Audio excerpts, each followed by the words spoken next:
Muy buenas tardes, hermanos. Le habla el pastor Carlos Chávez de la Iglesia Cristiana Esperanza Divina. En este momento vamos a empezar el estudio bíblico del día de hoy, miércoles. Antes de empezar el estudio bíblico, hermanos, vamos a ponernos en las manos del Señor para que Él nos revele por medio de su palabra lo que Él quiere enseñarnos el día de hoy por medio de este estudio. Amén. Así que vamos a orar, vamos a inclinar nuestro rostro y ponernos en las manos del Señor. Padre Santo, Dios Todopoderoso, gracias te damos, Señor.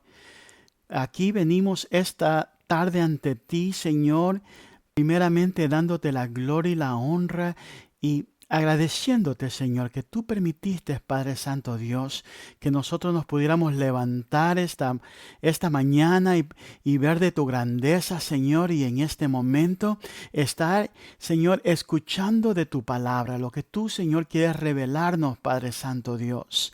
He aquí, Señor, te pido, Padre Santo Dios, que tú quites de encima de nosotros cualquier obstáculo que no permita, Señor, recibir lo que tú tienes para cada uno de nosotros. Señor, te pido, Padre Santo Rey, que tú, Señor, sea, Señor, el que hables el día de hoy. Que por medio de tu Espíritu Santo, Señor, sea revelado tu palabra. Gracias te damos, Señor, en el nombre de Cristo Jesús. Amén. Hermanos, el día de hoy vamos a empezar el capítulo 38 de Génesis y vamos a empezarlo desde el versículo 1. Ahora, antes de empezar el capítulo 38, simplemente voy a redactar ciertos puntos de lo que vamos a nosotros estar estudiando el resto de este capítulo. En este momento vamos a encontrar los nombres como Judá, Tamar, Fares y Sara, que pueden resultarnos familiares por estar incluidos en el primer capítulo del Evangelio según Mateo, donde se encuentra la genealogía de nuestro Señor Jesucristo. El factor sorprendente aquí es darnos cuenta de que nuestro Señor vino a través de un linaje pecaminoso. Él fue en todos los aspectos humanos como uno de nosotros, pero en Él no hubo pecado. Él llegó a este mundo con esa ascendencia humana en la que todos pecaron y están destituidos de la gloria de Dios. Este capítulo trata el tema del pecado y de la deshonra de Judá. Esto me lleva a decir que los hijos de Jacob no fueron ciertamente un gran estímulo para él. Parece que todos los hijos fueron problemáticos, con la excepción de José y Benjamín. Y José no fue de mucho consuelo porque su desaparición le quebrantó el corazón. Esta situación familiar nos indica que Jacob pasó demasiado tiempo en Padán Aram, acumulando una fortuna antes de educar a sus hijos. Qué diferente fue Jacob comparado con Abraham. Y recordemos lo que Dios le dijo a Abraham: porque yo le he escogido para que mande a sus hijos y a su casa después de él, que guarden el camino del Señor, haciendo justicia y juicio, para que el Señor cumpla en Abraham todo lo que él ha dicho acerca de él. Jacob no lo hizo así. Estaba tan ocupado allí con sus conflictos con Labán que no le quedó mucho tiempo para sus hijos. Esto tuvo trágicos resultados porque nos parece que cada uno de ellos estuvo implicado en hechos reprobables. Creo que hay una razón por la que este capítulo fue incluido en la Biblia. En este capítulo 38 nos llevará a la tierra de Egipto acompañando a José. Dios está enviando por delante a José, como este mismo claramente detectó por la concurrencia aparentemente inesperada de la circunstancia de su vida, para preparar el camino de la entrada de los hijos de Israel a Egipto. Este es el plan divino que preservaría sus vidas durante el periodo de hambre en Canaán. Y mejor aún, les haría salir de la tierra de Canaán lejos de las influencias negativas de los cananeos, para introducirlos en una zona aislada como la tierra de Gosén en Egipto. Si Jacob y su familia hubiesen continuado en Canaán, se habrían adaptado al bajo nivel de los cananeos, y este capítulo nos revela pues la necesidad de la familia de Jacob que se alejasen de la influencia degradante de los cananeos. Y vamos a leer el versículo 1 al 7 del capítulo 38, y la palabra de Dios dice así: Sucedió por aquel tiempo que Judá se separó de sus hermanos y visitó a un adulamita llamado Hira, y allí vio Judá a la hija de un cananeo llamado Súa, la tomó y se llegó a ella. Ella concibió y dio a luz un hijo, y le puso por nombre concibió otra vez y dio a luz un hijo, y le puso por nombre Onán. Aún dio a luz a otro hijo, y le puso por nombre Sela. Y fue en Kesib que dio a luz. Entonces Judá tomó para su primogénito, la cual se llamaba Tamar. Entonces Judá tomó mujer para su primogénito, la cual se llamaba Tamar. Pero primogénito de Judá, era malvado ante los ojos del Señor, y el Señor le quitó la vida. Esta es entonces la historia de Judá, cuya línea de descendencia sería la real entre las tribus de Israel. Después de la venta de José, descendió del monte de Hebrón hasta las colinas del territorio filisteo.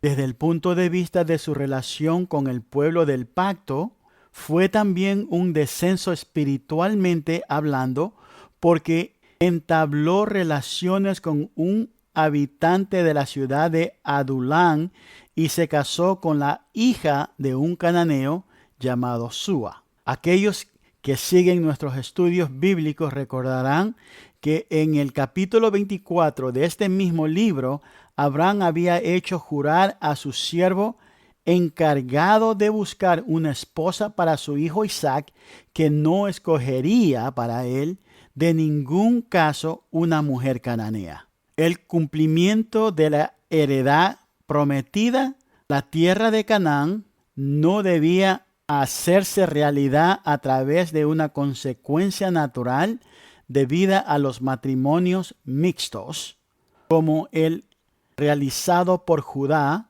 sino que debía llegar como una provisión sobrenatural de Dios que incluía el juicio de los pueblos cananeos.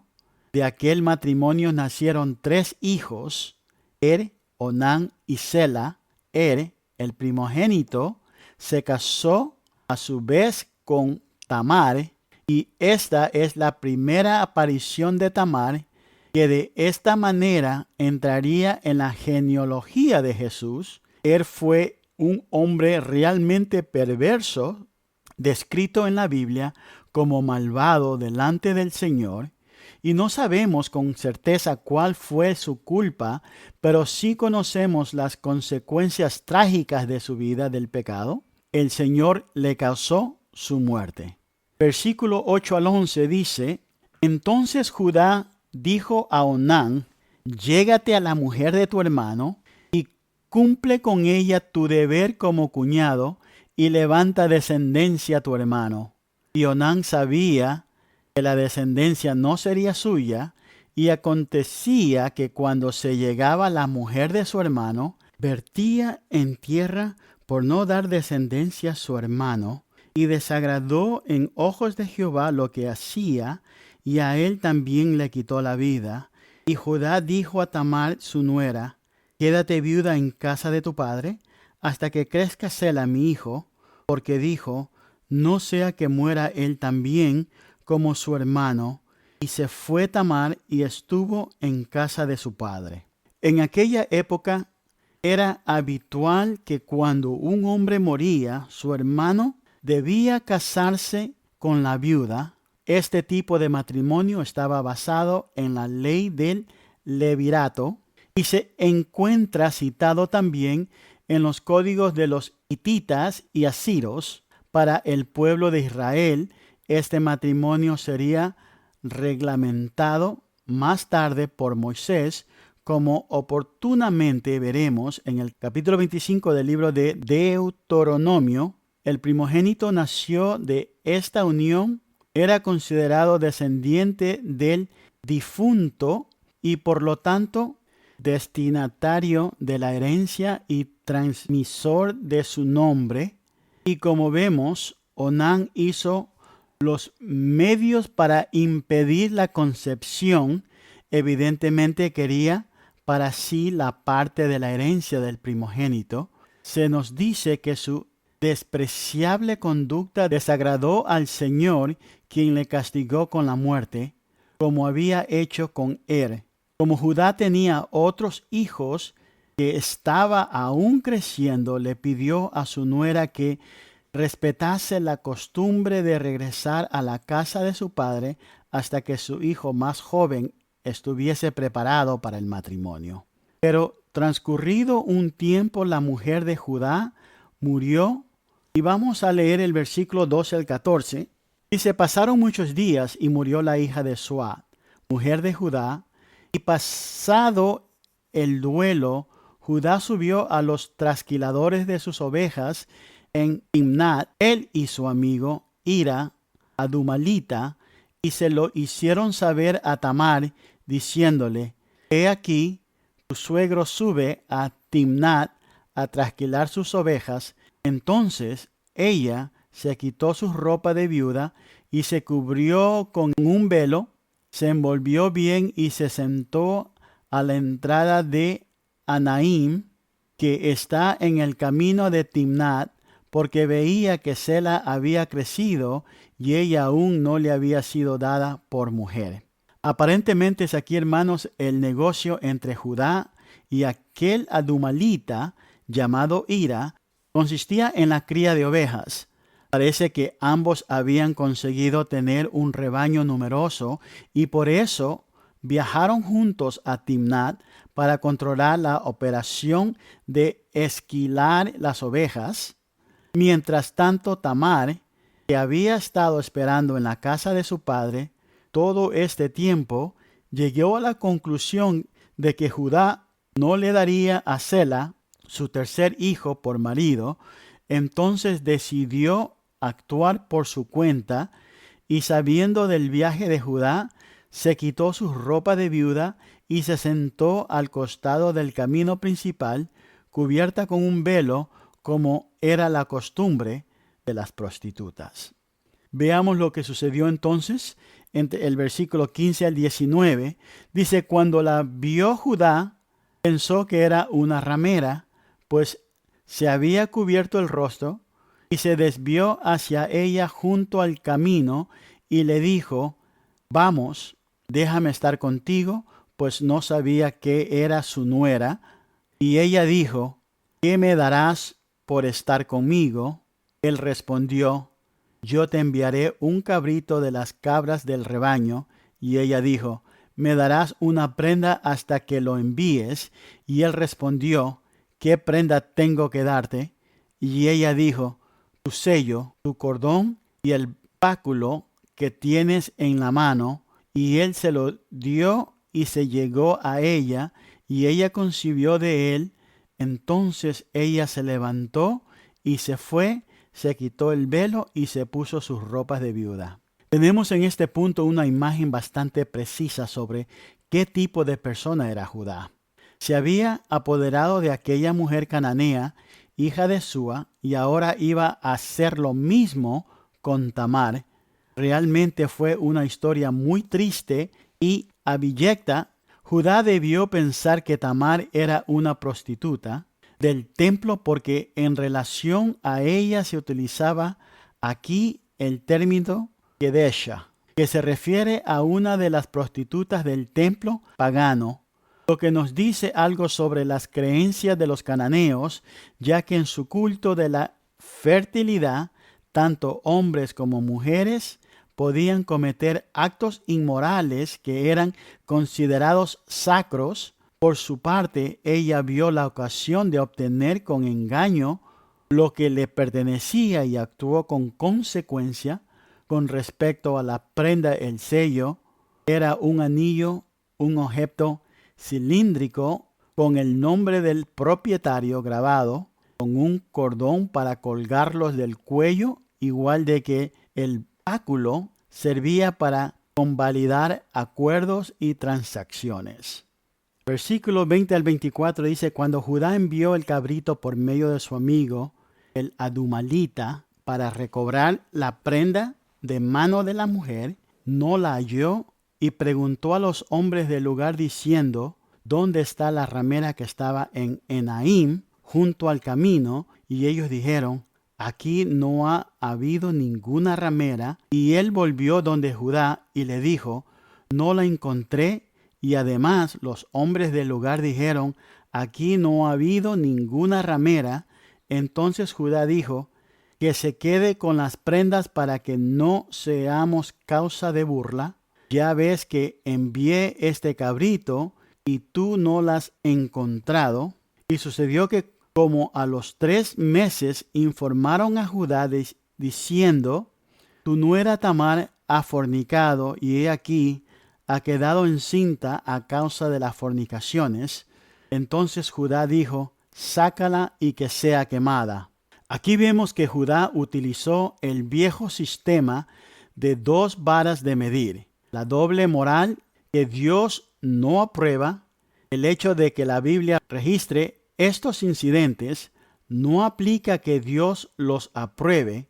Su pueblo se estaba comportando exactamente igual que los cananeos, y esa es la razón por la que Él les quitaría de esa tierra y les conduciría a Egipto, como ya hemos dicho, para aislarlos en la región de Gosén y así alejarle de influencias tan nefastas.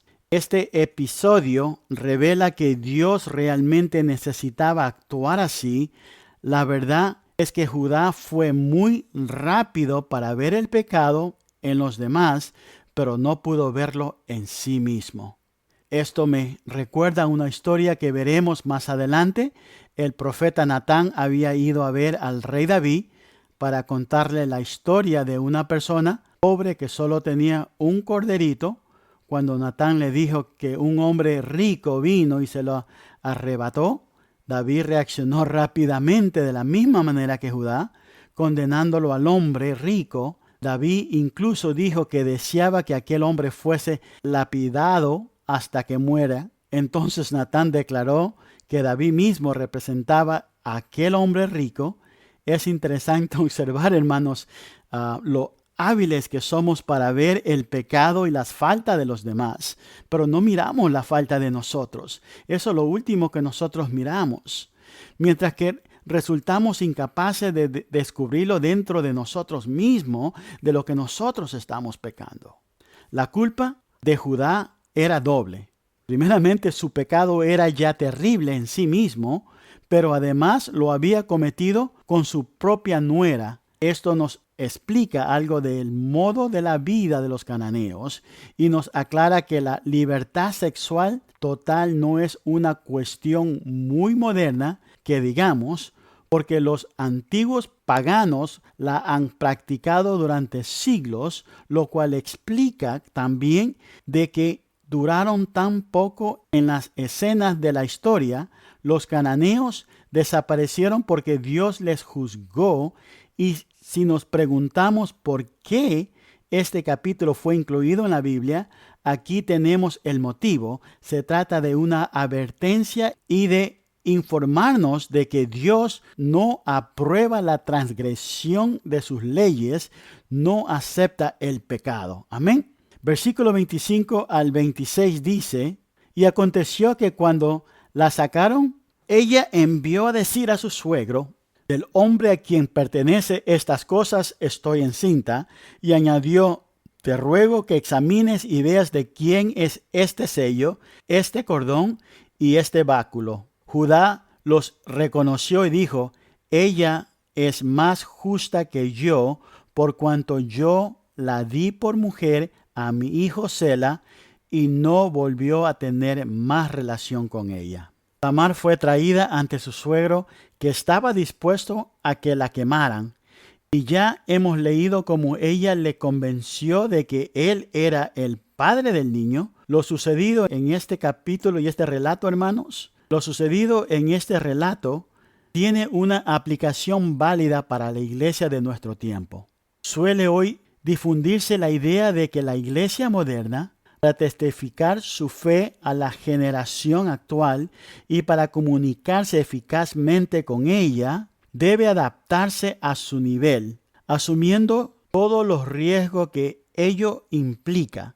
Osaría decir yo que esta idea es nociva y que además dicha actitud de compromiso no comunicaría nada en absoluto, y también parece claro que algunos han adoptado esa estrategia para no perder miembros de la iglesia y para atraer gente a la misma. Dios no nos llama a ese tipo de compromiso, hermanos. La palabra de Dios es clara al exponer la misión de presentar fielmente al mundo el Evangelio de Jesucristo. Se llama de testificar con la palabra y con las vidas coherentes y las acciones de los creyentes, bajo los principios éticos de este Evangelio. Y la palabra de Dios también es poderosa y surte efectos cuando es comunicada a través de creyentes que sean instrumentos puros. Judá formaba parte de la familia del pacto del pueblo de Dios y se rebajó al nivel moral de los cananeos. Evidentemente los resultados fueron desastrosos, hermanos. Así es, hermanos. Esta es la consecuencia cuando nosotros nos adaptamos a las cosas de este mundo y no hacemos lo que Dios nos pide que hagamos.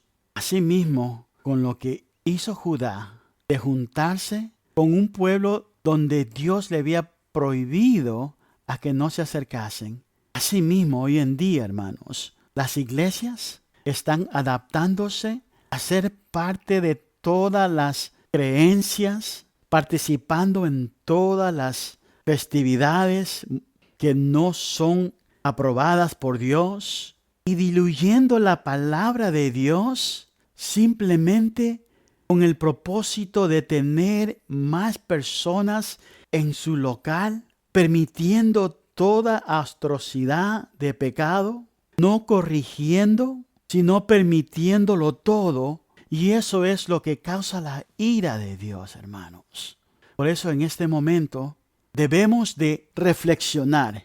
Todo pecado tiene consecuencia. Por eso que antes de cometer algo, antes de hacer algo, tenemos que primero ponernos en las manos del Señor y dejar que Él sea que nos dirige, que nos dé la sabiduría para nosotros poder tomar las decisiones que debemos de tomar correctamente, siempre haciendo lo que el Señor nos pide que hagamos, no lo que nosotros queremos hacer, no lo que nosotros pensamos que es bueno hacer, sino que siempre poniendo a Dios primero, hermanos. Déjenme decirle, hermanos, que para mí, como pastor, lo más importante, la vida de cada uno de mis hermanos que asisten conmigo, mi deber como pastor es enseñarle la palabra de verdad. Hay que corregir cuando se tiene que corregir. Hay que educar cuando se tiene que educar. Hay que enseñar cuando se tiene que enseñar, siempre conforme como la palabra está escrita en la Biblia, no como lo que yo pienso, no con lo que la gente quiere escuchar, sino lo que Dios nos dice por medio de su palabra. Y eso es lo que nosotros como cristianos debemos aceptar, solamente la verdad, hermanos. Y la única verdad que nosotros podemos aceptar es la que está escrita en la palabra de Dios. No lo que la gente diga, no lo que el pastor diga. Si no está en la Biblia, entonces no es de Dios. Y tenemos que nosotros, hermanos, estar siempre estudiando la palabra de Dios para que no nos digan cosas que no están ahí, sino que siempre nosotros estar listos para cuando no es algo del Señor y así no aceptar las palabras que no son de Él. Amén. Así que, hermanos, eso es todo lo que les tengo esta tarde. Vamos en este momento a orar para despedirnos con esta oración. Padre Santo Dios, gracias te doy, Señor, primeramente por esta palabra. Gracias te doy, Señor, por esta enseñanza, Señor, que muchas veces a nosotros se nos hace muy fácil, Señor, adaptarnos a la vida, a la situación de este mundo. Pero eso no es lo que tú quieres. Tú quieres que nosotros seamos diferentes. Tu palabra dice que aunque nosotros vivimos en este mundo, no somos de este mundo. Y tenemos que vivir más y más como eres tú. Nosotros tenemos que ser la luz, la sal de este mundo. Ser diferente a lo que es este mundo. No a dejar que el mundo venga a convertir a tu iglesia, sino que tu iglesia tiene que convertir al mundo hacia ti, Señor. Perdónanos, Señor, porque muchas veces cometemos esos errores. No permita, Señor, que suceda eso en nuestras vidas. Ayúdanos, Señor, a tomar las buenas decisiones y a seguir con rectitud conforme a tu palabra, Señor. En esta tarde, Señor, yo te pido, Padre, por todos mis hermanos, que tú, Señor, penetres, Señor, esta palabra para que ellos puedan entender, Señor, que todo pecado tiene consecuencia y nosotros debemos de, antes de hacer algo, Señor, primeramente, consultarlo contigo, ver en tu palabra lo que tu palabra dice, Señor, para que nosotros, Señor, podamos vivir en rectitud. Señor, gracias te doy, Señor, y te pido, Señor, que en este momento, ahí donde ellos estén, que tú, Señor, los guardes, los cuides, los protejas, Señor, suplas todas necesidades. Al que esté enfermo, Señor, sana. Al que esté necesitado, Señor, provee. Señor, al que necesita sabiduría, Señor, dale sabiduría, Padre. Señor, al que en este momento, Señor, esté en una situación no favorable, Señor, te pido, Señor, que tú quites toda esa situación, que tú abras el camino, que tú muevas las montañas, Señor, para que ellos puedan, Señor, seguir adelante, pero siempre y cuando sigan buscando de ti, Señor. Gracias te doy, Padre Santo Dios, en el nombre de Cristo Jesús. Y el pueblo de Dios dice, amén.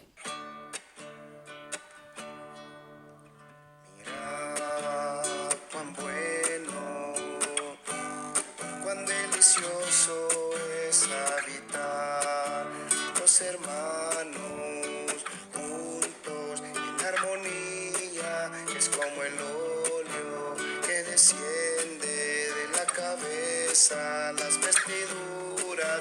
Es como el rocío de Hermón que desciende sobre los montes.